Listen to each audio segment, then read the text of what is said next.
क्या चेन्नई करेगी एमएस धोनी को रिटेन? क्या एबी डिविलियर्स को रिलीज करेगी आरसीबी की टीम? क्या केएल राहुल बने रहेंगे पंजाब के कप्तान? ये सब जानेंगे आज की वीडियो में। तो आज की वीडियो में हम बात करेंगे कि सभी टीमें किन किन प्लेयर्स को रिटेन कर सकती है और किन प्लेयर्स को रिलीज करेगी। लेकिन उससे पहले कुछ रूल्स हैं कि हर टीम केवल 3 प्लेयर्स को ही रिटेन कर सकती है, जैसा कि हुआ था 2018 के अंदर। तो हम मान के चलेंगे कि हर टीम केवल 3 प्लेयर्स को रिटेन कर सकती है।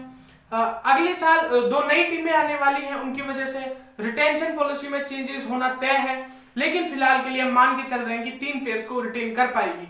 अगर कुछ चेंजेस होते हैं तो पॉसिबल चेंजेस है कि 2 प्लेयर्स को टीम में रिटेन कर पाए और 1 प्लेयर्स को आरटीएम के थ्रू अपनी टीम में वापस ला पाए। तो चलिए स्टार्ट करते हैं। सबसे पहले बात करते हैं मुंबई इंडियंस की। तो भाई साहब, ये वो टीम है जो कहेगी कि हमें मेगा ऑक्शन या किसी भी तरह के ऑक्शन की जरूरत नहीं है और हम जो हमारे पास टीम है वही रखना पसंद करेंगे, क्योंकि इन्होंने मेहनत करके जिस तरह की टीम बिल्ड की है उसमें से 9 से 10 खिलाड़ी परमानेंट है। लेकिन जो ऑक्शन है तो इनको रिटेन करना पड़ेगा और खिलाड़ी को रिलीज करना पड़ेगा। तो शायद इनके लिए सबसे बड़ी मुश्किल होगी किसको रिटेन किया किसको रिलीज किया जाए। तो इनके जो 3 रिटेंशन हैं वो हो सकते हैं, एक तो श्योर शॉट रोहित शर्मा, दूसरे हो सकते हैं हार्दिक पांड्या और तीसरे हो सकते हैं जसप्रीत बुमराह। रोहित शर्मा को लेकर तो किसी तरह की डिबेट ही नहीं है और जसप्रीत बुमराह बेस्ट बॉलर हैं पूरी दुनिया के। जसप्रीत बुमराह भी रहेंगे और रहेंगे हार्दिक पांड्या, क्योंकि हार्दिक पांड्या के कैलिबर का प्लेयर और कोई नहीं है और वो भी इंडियन। अगर विदेशी खिलाड़ियों में देखा जाए तो बेन स्टोक्स आते हैं, मार्कस स्टोइनिस, क्रिस मॉरिस में भी किसी हद तक। लेकिन अगर इंडियन प्लेयर्स की बात की जाए तो केवल हार्दिक पांड्या ही ऐसे हैं जो इस तरह की बल्लेबाजी और गेंदबाजी कर सकते हैं। तो मुंबई के लिए काफी डिफिकल्ट चॉइसेस होंगी, क्योंकि रोहित शर्मा, जसप्रीत बुमराह और हार्दिक पांड्या के अलावा भी उनके पास वो प्लेयर्स हैं जो वो रिलीज नहीं करना चाहेगी। उनमें नाम आता है सूर्य कुमार यादव का, ईशान किशन का, कायरन पोलार्ड का। वो राहुल चहर को भी रिटेन कर सकते हैं, लेकिन मोस्ट लाइकली है कि वो रोहित शर्मा, जसप्रीत बुमराह और हार्दिक पांड्या के साथ ही जाए। अब बात करते हैं दूसरी टीम की, चेन्नई सुपर किंग्स। तो भाई साहब, जहां चेन्नई का नाम आएगा वहां नाम आएगा महेंद्र सिंह धोनी का। देखिए, ये बड़ी इंपॉर्टेंट बात है कि अगला मेगा ऑक्शन होगा 3 साल के बाद। तो ये जो टीम बनेगी वो 3 साल के लिए बनेगी। बीच में प्लेयर्स को रिलीज कर सकते हैं, लेकिन जो छोटे ऑक्शन होते हैं, मिनी ऑक्शन होते हैं, उनके अंदर उस कैलिबर के प्लेयर्स नहीं आते। तो चेन्नई को देखना होगा क्या वो एमएस धोनी को रिटेन करेगी या नहीं। लेकिन अगर एमएस धोनी खुद भी बोल दें कि मैं रिटेन नहीं होना चाहता, मैं 3 साल नहीं खेलूंगा, तो भी चेन्नई की टीम उन्हें रिटेन करेगी, क्योंकि चेन्नई का मतलब ही महेंद्र सिंह धोनी है। तो एक प्लेयर तो हो गए महेंद्र सिंह धोनी, दूसरे प्लेयर कौन हो सकते हैं? तो दूसरे प्लेयर होने चाहिए रविंद्र जडेजा। जिस तरह की वो फॉर्म में है और जिस तरह के वो प्लेयर है, मल्टी डायमेंशनल प्लेयर, जिसे एक्चुअली 3D प्लेयर बोल सकते हैं, तो वो है रविंद्र जडेजा। तो महेंद्र सिंह धोनी, रविंद्र जडेजा और तीसरे प्लेयर हो सकते हैं दीपक चाहर। उनके लिए जिस तरह का काम दीपक चाहर ने किया है और किसी गेंदबाज ने नहीं किया। इन तीनों के अलावा नाम आ सकता है, ये 3 होंगे मेन रिटेंशंस। उसके अलावा अगर रविंद्र जडेजा कहें कि मैं इस टीम के साथ और नहीं रहना चाहता और मैं अहमदाबाद की कप्तानी करूंगा, तो उनकी जगह पे और कौन आ सकता है? तो इनके पास इसके अलावा ऑप्शंस हैं सैम करन का, वो ऋतुराज गायकवाड़ के साथ जा सकते हैं, क्योंकि ऋतुराज ने भी उनके लिए अच्छा परफॉर्म किया है और वो फ्यूचर प्रोस्पेक्ट डेफिनेटली है।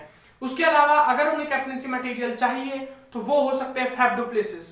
तो ये कुछ ऑप्शंस हैं जो चेन्नई के पास हैं। अगली बात करते हैं कोलकाता नाइट राइडर्स की।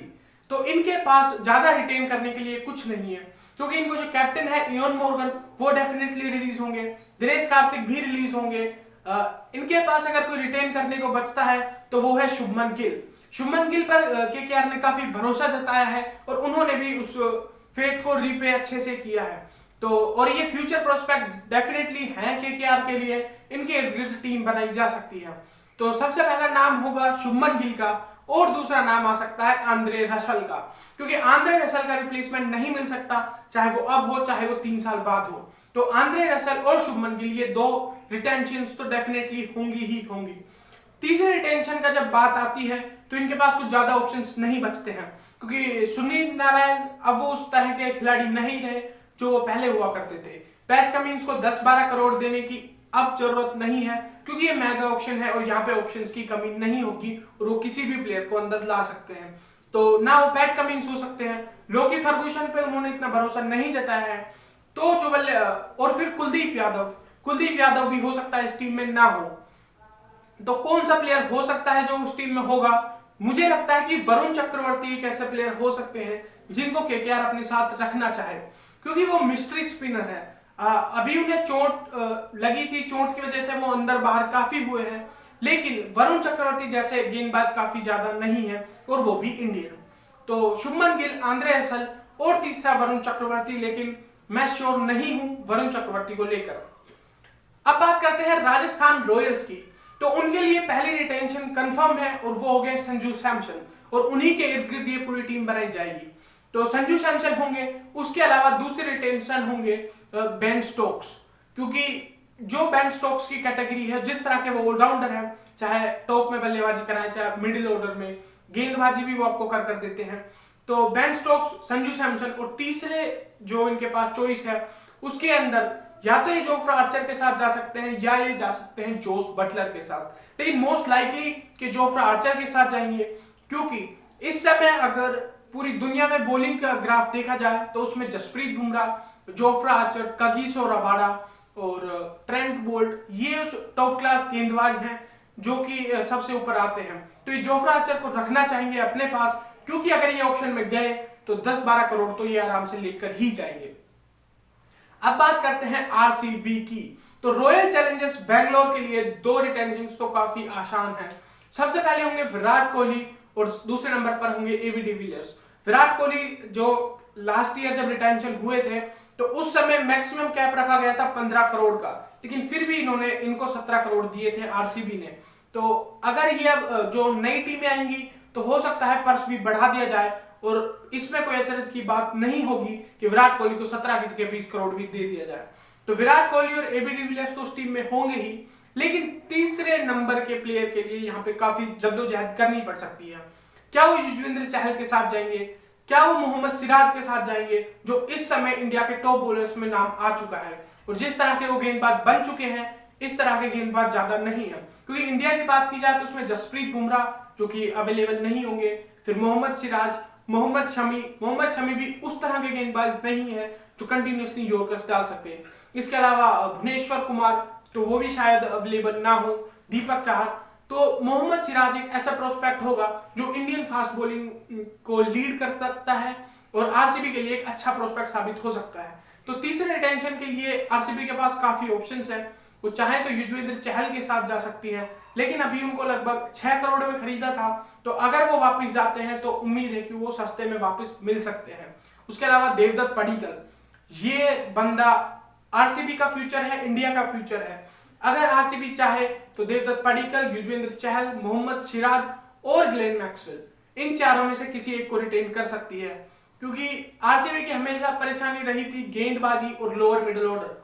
तो लोअर मिडिल ऑर्डर में अगर उनको मजबूती चाहिए तो वो दे सकते हैं मैक्सवेल, और अगर तेज गेंदबाजी के लिए चाहिए तो वो हो सकते हैं मोहम्मद सिराज। तो ये देखना होगा कि किस तरह के कंपोजिशंस सामने आते हैं।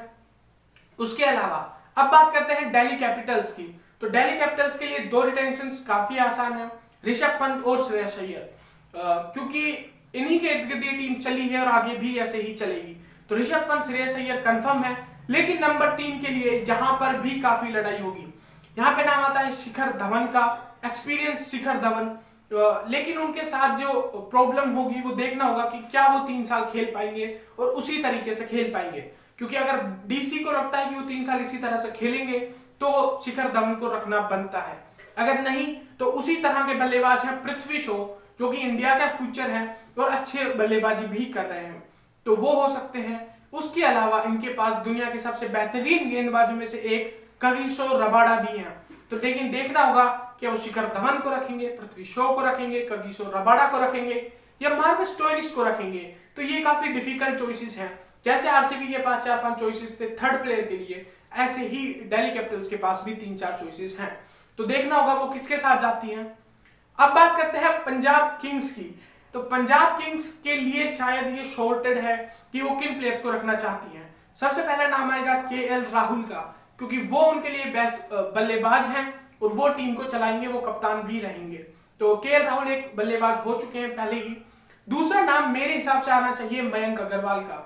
जिस तरह का सेल्फलेस प्लेयर ये है, अपना सब कुछ देता है टीम के लिए, और इसके लिए सबसे बड़ी बात है कि ये टीम के लिए कुछ भी कर जाता है। जिस तरह की ये बल्लेबाजी करता है, और इस तरह के ज्यादा प्रोस्पेक्ट्स नहीं मिलेंगे, क्योंकि इंडियन ओपनर्स की बात करें तो पृथ्वी शॉ, शिखर धवन में से एक रिलीज हो सकता है। इसके अलावा ज्यादा ओपनर्स, इंडियन ओपनर्स रिलीज नहीं होंगे, या फिर ऑप्शन में उतने ज्यादा ऑप्शंस अवेलेबल नहीं होंगे जो एक्सपीरियंस्ड हों और इंडिया प्लेयर्स हों। तो पंजाब चाहेगी कि केएल राहुल और मयंक अग्रवाल की जो जोड़ी है वो सलामत रहे और वो साथ साथ खेलते रहे। इसके बाद जो तीसरा प्लेयर है वो मुझे लगता है कि निकोलस पूरन हो सकता है, लेकिन निकोलस पूरन की जो हालिया फॉर्म देखें तो बहुत ही खराब रही है, और पता नहीं कि जो पंजाब किंग्स की टीम है वो उनको 8-10 करोड़ रुपए देगी या नहीं देगी। तो ये देखना होगा कि पंजाब किंग्स किस तरफ जाती है। अब बात करते हैं सनराइजर्स हैदराबाद की। तो एक बात तो कंफर्म है कि एक खिलाड़ी या तो केन विलियमसन होंगे या होंगे डेविड वार्नर। इनमें से एक ही खिलाड़ी खेल पाएगा सनराइजर्स हैदराबाद के लिए।